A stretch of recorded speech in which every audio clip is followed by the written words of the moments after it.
My name's Tyler McBlain. I farm with my wife and my parents, the eastern end of Brant County, which would be the clay end of the county. We're cash crop farmers growing corn, soybeans, and wheat, and a little bit of oats. We're long-term no-tillers in soybeans and wheat and been strip-tilling corn for the last 6 years. And also strong users and believers of cover crops whenever we can fit them into our rotation. My motivation to improve soil health started at a young age, shadowing my grandfather and my father, who are both very strong believers in soil health. 5 years ago, I had my first child and realized I want to hand the farm over in better shape than it was handed down to me. So we're moving forward trying to make improvements to make sure the operation is viable for the next generation.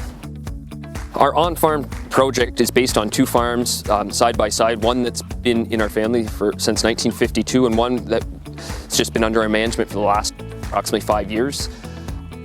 The piece that's been in the family for a long time, it's been in a decent crop rotation, has had cover crops whenever possible. What we're comparing here is the farm we've just taken over and then the farm that we have had long term, comparing the differences in the soil properties and seeing how long does it take to improve the one we've just taken over.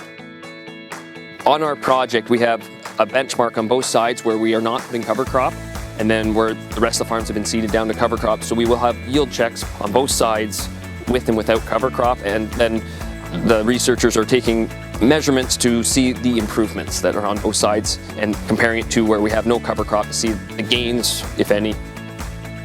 The reason we participated in the on-farm program is one, we like to learn. I love knowledge. I've had a blast working with researchers, learning from them.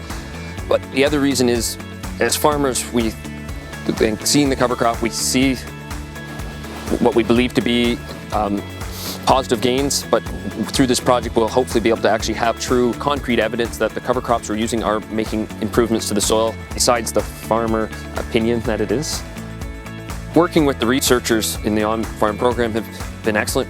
I could sit there and talk to them all day. The knowledge that these guys have is phenomenal, and they've brought some ideas back to our farm, different ways we can improve some of the things we're doing now. My advice to other farmers looking to get involved in improving soil health and BMPs is to talk to your neighbors. Talk to OMFAR personnel. Get involved. There's many good organizations, whether it's the Ontario Soil Network or Ontario Soil and Crop, that have a wealth of knowledge. Every farm's different, so every farm has to try different things. Start simple, start small, but you can always learn, so keep an open mind.